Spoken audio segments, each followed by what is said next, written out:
The Dow, last I looked, was down 372. Let's refresh the page here. The Dow is down 363, so it's recovering a little bit from a 400-plus point drop. But, what's going on? A lot of people are wondering what's going on. And I wanted to give you my analysis of what's happening. I wrote about this at some length in my most recent book, The Crash of 2016. Actually, it's not my most recent book, but it's my most recent political book. I've had an ADD book come out since then and also a climate change book. But in The Crash of 2016, I talked about how back in 1971, Lewis Powell decided that it was time for American business to get political. That up until that point, business people, businessmen, as Lewis Powell referred to them, businessmen were apolitical. They were largely involved in running their businesses, being good members of their community, looking out for their employees, making good products for their customers, and taking care of their stockholders, all of those things. And in 71, when Lewis Powell wrote the Powell Memo, he basically pointed out how in 1968, 69, as I recall, or 67 and 68, you had, first of all, it was Rachel Carlson, who wrote Silent Spring, which is the book about how DDT is weakening eggshells. And it was. It nearly killed off the bald eagles in the United States. DDT was weakening eggshells to the point where baby eggs would not hatch, and it could lead one day to the death of all the birds in North America. Thus, the title Silent Spring. That was DDT, the chemical industry. And then Ralph Nader had published a book called Unsafe at Any Speed, which was about how the car industry was willing to cut corners in order to increase profits, knowing that cutting those corners would lead to the death of people like you and me, people who drive. And so these two books kicked off movements. The Rachel Carlson's book kicked off the environmentalist movement, and Ralph Nader's book a couple of years later kicked off the consumer rights movement. And both of those movements, according to Lewis Powell, were like bad, scary things for business in America. And so Powell said, we need to take over the colleges. We need to take over the courts. We need to take over Congress. We need to take over every state house in the country. We need to take over the media. We need to create think tanks and get our talking points out there. We need to change the terms of the dialogue and the conversation. And they started doing that. And in 76, they had their first success. Lewis Powell was put on the Supreme Court 3 months after he wrote the Powell Memo by Richard Nixon. And in 76, in the case of Buckley versus Vallejo, Lewis Powell helped author the decision saying that rich people and corporations can spend unlimited amounts of money on politics because it's covered by the First Amendment. It's considered free speech. Now, from the day of George Washington until 1976, when Lewis Powell discovered this in the First Amendment, giving money to politicians or supporting politicians with money was considered an action, a behavior that could be regulated. So anyhow, that set the stage. So then you had Ken Lay running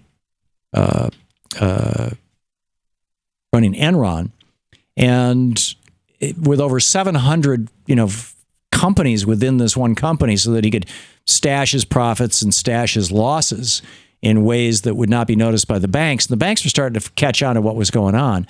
And Ken Lay wanted to start trading in energy commodity futures because he was running an energy company, and he couldn't do that without going through the Chicago Board of Trade. He wanted to be able to do that independently.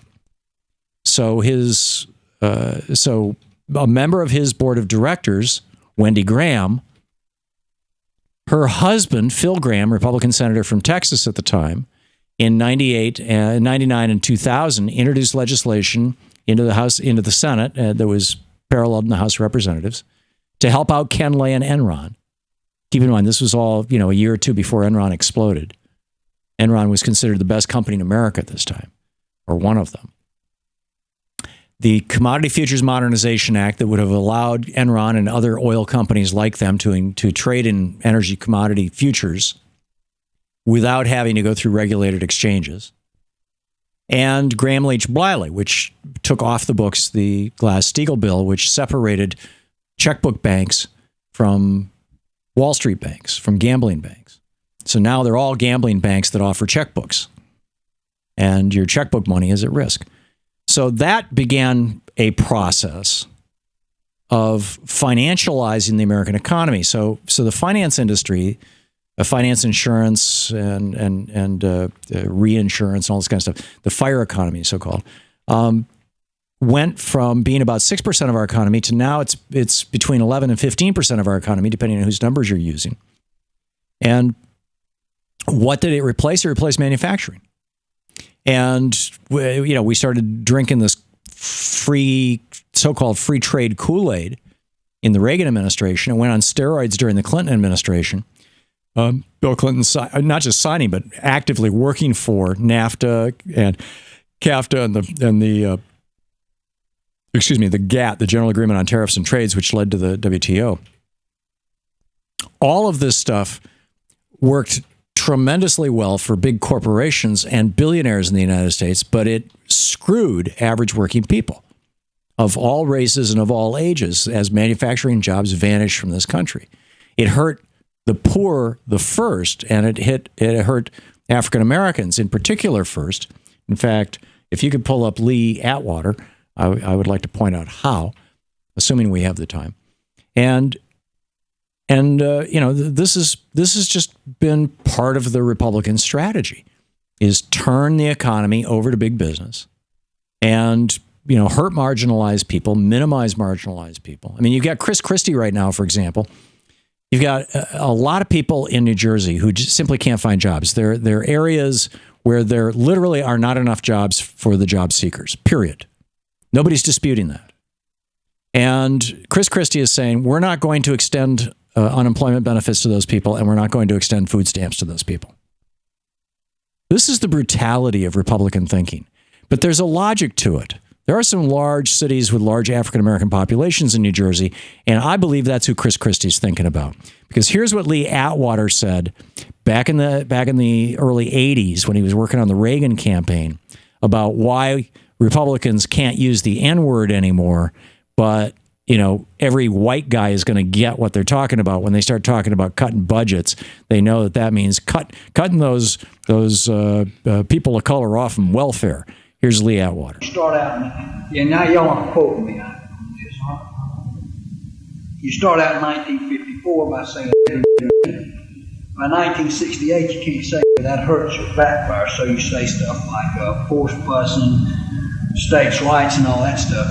And you get so abstract now, you're talking about cutting taxes and all of these things you're talking about are totally economic things, and the byproduct of them is blacks get hurt worse than whites. And bingo. Subconsciously, maybe that is part of it. I'm not saying that, but I'm saying that if it is getting that abstract and that coded, that we're doing away with the racial problem one way or the other. You follow me? Because obviously sitting around saying we want to cut taxes, we want to cut this, and we want is much more abstract than even the busing thing, and a hell of a lot more abstract than Hell of a lot more abstract than dropping the N-word 3 times. So these policies have led us to an economy that is unsustainable. And as China starts to slide towards zero economic growth, I mean, they're down to 5% now, but everybody thinks the number's fudged. That's the canary in the coal mine, because this, along with austerity in the United States and Europe, has set this thing up. I'll go into more detail right after the break. To watch more clips from our programs, hit the Watch More Videos button over here. And please be sure to hit the handy-dandy subscribe button so you'll always be up to date. Tag, you're it.